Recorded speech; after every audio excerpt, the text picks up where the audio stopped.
I could have sworn to God I was recording. I'm changing the thermostat of a Honda Civic 2008. Blue EX.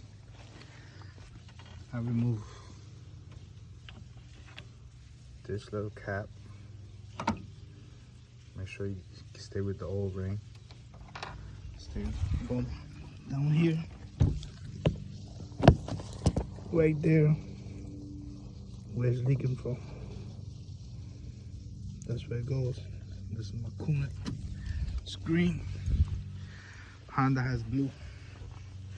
So now I gotta take out the housing, which it has 2 screws, one here and one here, to remove this. And then has one here